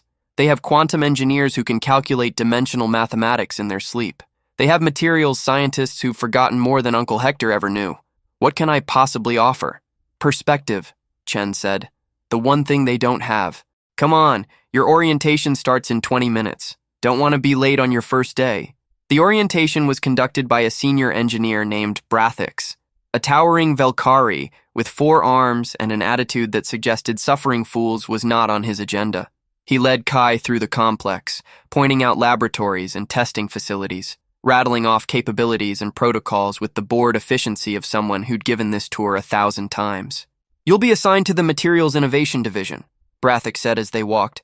Your primary responsibility will be consulting on projects where traditional approaches have stalled. The Emperor seems to believe your unusual background might provide fresh insights.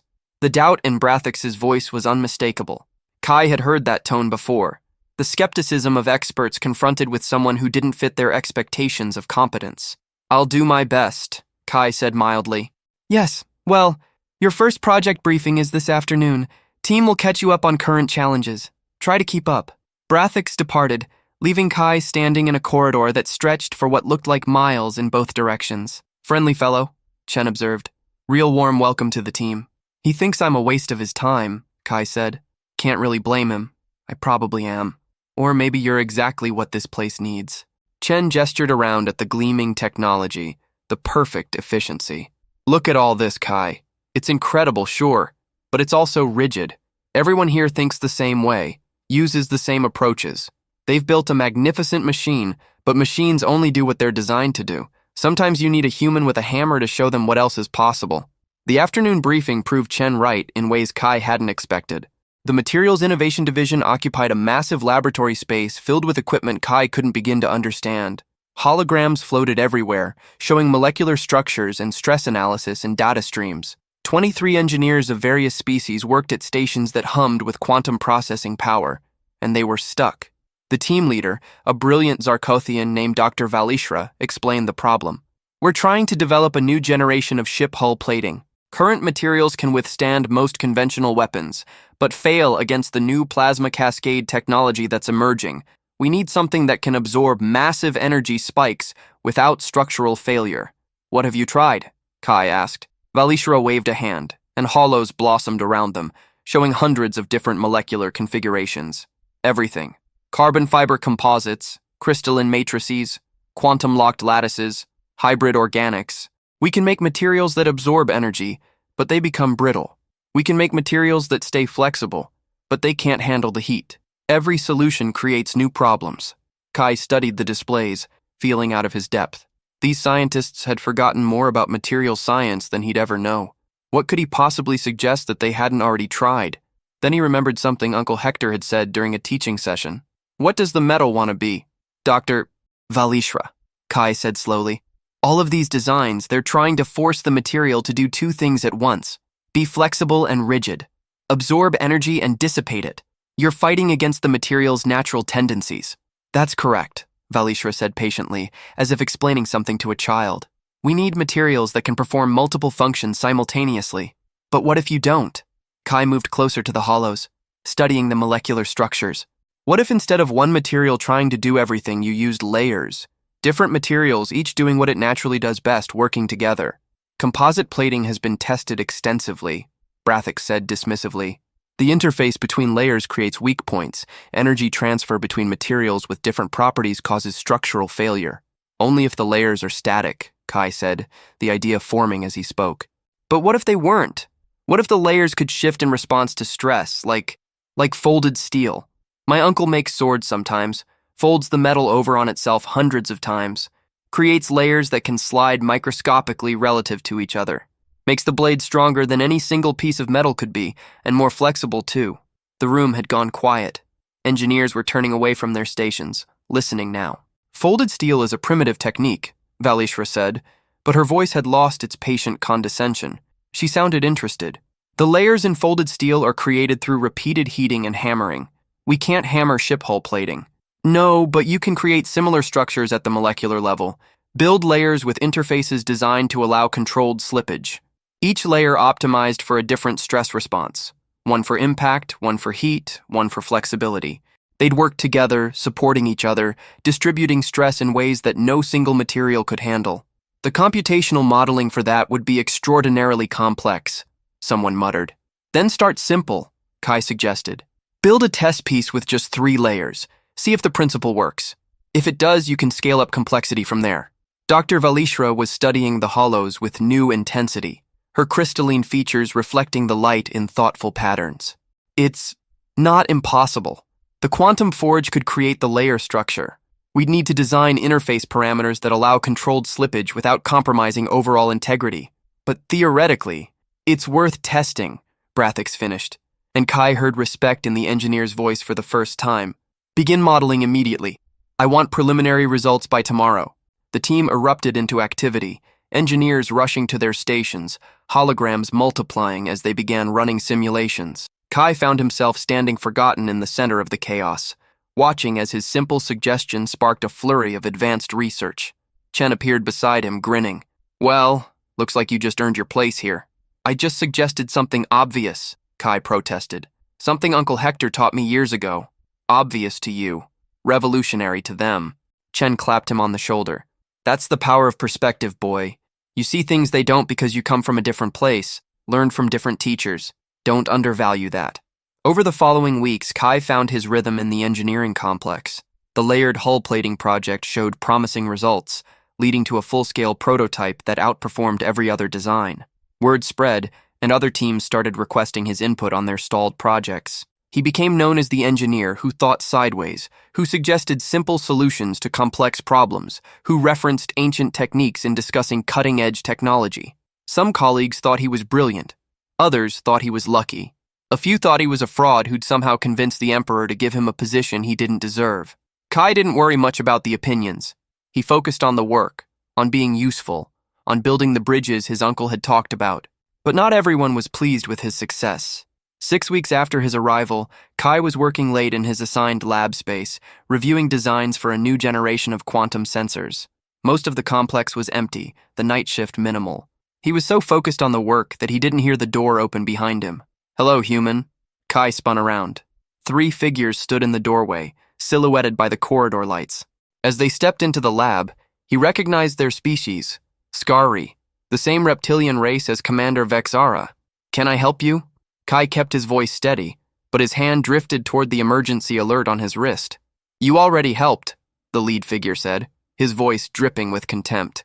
Helped convict one of our greatest commanders, helped humiliate the military, helped prove that humans are clever, dangerous, not to be underestimated. Commander Vexara tried to commit mass murder, Kai said carefully. She violated direct Imperial orders. Her conviction had nothing to do with me. Everything has to do with you. The Scartari moved closer, spreading out to block potential escape routes. You laughed at the Emperor. You exposed capabilities the humans should have kept hidden. You changed how the Empire sees your species, elevated you from irrelevant to interesting. Do you know what happens when humans become interesting to the Empire? When they're seen as valuable rather than expendable? They get better treatment? Kai suggested, though he had a sinking feeling he knew where this was going. They get scrutinized, studied, controlled. Your species was safe when you were beneath notice. Now you're on the Emperor's radar. Now he's watching Earth, analyzing human capabilities, determining what use you might serve in his grand designs. The leader's scales rippled with agitation. You've doomed your own people, human, and you did it with a smile, thinking you were helping. Kai's mind raced. Were they right? Had his actions, Uncle Hector's teachings, their refusal to stay quiet and forgotten, had it all just painted a target on humanity's back? What do you want? He asked. Want? We want you to disappear, to become a cautionary tale, to show other primitive species what happens when they try to rise above their station. The Scarri reached for weapons, and Kai's hand slammed down on the emergency alert. Alarms screamed, lights blazed, and before the Scarri could react, the lab's security systems activated, energy barriers snapping into place around each of the intruders, immobilizing them instantly. Guards arrived within seconds, followed by senior engineers, followed, to Kai's shock, by Emperor Zarthek himself. The Emperor surveyed the scene, his star-filled eyes moving from the trapped Scarri to Kai standing by his workstation, unharmed but shaken. It seems, Zarthek said quietly, that Vexara's corruption ran deeper than we realized. These are her former subordinates, correct? One of the guards checked identity records and nodded confirmation. Take them into custody. Full investigation. I want to know who else shares their views, who else sees human elevation as a threat. The Emperor moved to Kai's side as the prisoners were dragged away, still shouting threats and justifications. Are you injured? No, Your Majesty, they said something that's bothering me. That you've endangered humanity by making your species visible to Imperial interests? Yes. Is it true? Have I made things worse for Earth? Emperor Zarthek was quiet for a moment, considering. When he spoke, his voice was thoughtful rather than commanding. That is a more complex question than you might think. Yes, humanity is now more visible to the Empire. Yes, that visibility brings risks, but it also brings opportunities, protection, resources, the chance to shape your own future rather than having it dictated by others. But what if I am lying? What if my interest in humanity is predatory rather than benevolent? Zarthek's expression was unreadable. Those are valid concerns. I rule an empire, Kai Chen. Empire is not a gentle word. It implies conquest, control, the subjugation of many to the will of one. And yet, he gestured around the lab, at the equipment, the research, the evidence of countless minds working together. An empire is also cooperation on a vast scale, pooled resources, shared knowledge, protection against external threats. The question is not whether empire is inherently good or evil. It is whether it can be steered toward justice rather than tyranny. And you believe it can? I believe it must, because the alternative, fragmented species competing for resources, engaging in endless wars, each trying to dominate the others, that way leads to eventual extinction for everyone. Zarthek's star-filled eyes met Kai's. Your uncle taught me something important. That knowledge shared freely becomes stronger rather than weaker. That cooperation can achieve what control cannot. I am trying to apply those lessons to an empire of 73 systems. It is not easy. It is not always successful, but it is necessary. So, humanity's visibility is both risk and opportunity, like everything in life. But I will make you this promise, Kai Chen. As long as I rule, humanity will be protected.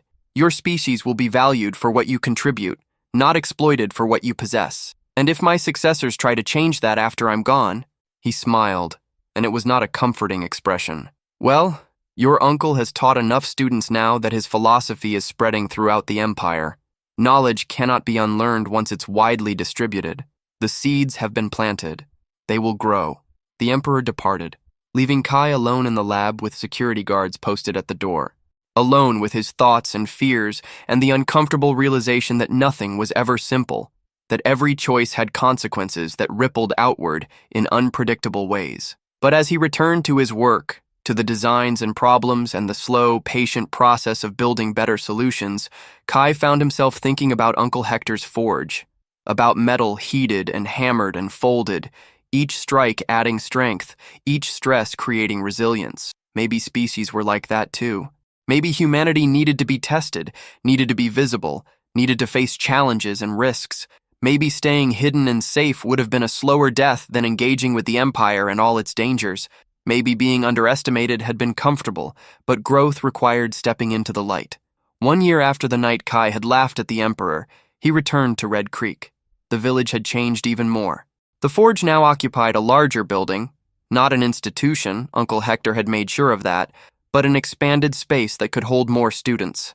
43 beings were currently studying there, from 22 different species. The lessons had evolved too, incorporating new techniques discovered through the marriage of ancient wisdom and modern science. Uncle Hector was 74 now, a little slower, a little more weathered.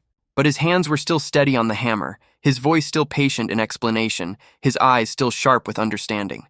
"Welcome home, boy," he said when Kai arrived, pulling him into a tight embrace. "You look tired." "It's been a busy year," Kai admitted. "Good, but busy. The engineering complex it's amazing, Uncle Hector. The things they're creating, the problems they're solving, and they're starting to listen to different approaches, to value perspectives that don't come from pure technology. Because of you, because of what you taught me, what you taught them." Kai looked around the forge, at the students working diligently, at the fusion of old and new. "This is spreading, the philosophy, the approach. I see it in how teams work together now, how they think about problems." "Good. That was always the point." Uncle Hector sat down on his stool, gesturing for Kai to join him. "So tell me, was it worth it? Leaving home, working in the Emperor's court, becoming visible? You've had a year to see how things develop.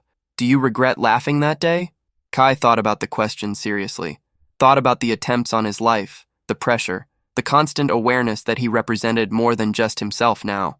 Thought about the breakthroughs, the friendships with beings from across the galaxy, the slowly growing understanding between species that had never really seen each other before.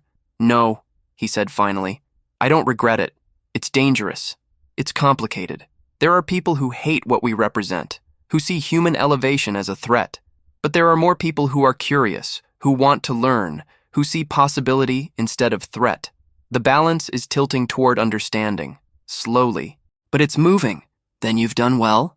Uncle Hector stood and moved to his forge, stoking the fire. "Come on, let me show you what we've been working on. Some of your engineering colleagues sent us a new alloy composition to test. Says it should be impossible to forge using traditional methods. I told them that's what makes it interesting." Kai laughed and joined his uncle at the forge. For the next few hours, they worked together, uncle and nephew, master and student, human and human.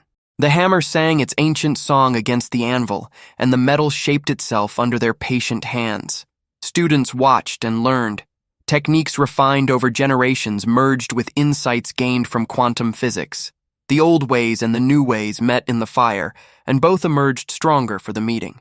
Outside, the sun set over Red Creek. Ships moved across the darkening sky, carrying beings from 100 worlds. The Empire continued its vast, complex existence, held together by force and law and the slowly growing understanding that strength came not from domination, but from cooperation. And in a small forge on a backwater planet, in the hands of a stubborn old man and his equally stubborn nephew, impossible alloys continued to take shape. Because some things truly were impossible, until someone refused to believe it. Until someone laughed at the certainty of experts and suggested trying something different. Until someone showed that the greatest strength wasn't in advanced technology or political power, but in the simple courage to see the world differently and invite others to see it too. The forge breathed. The hammer struck. The metal sang.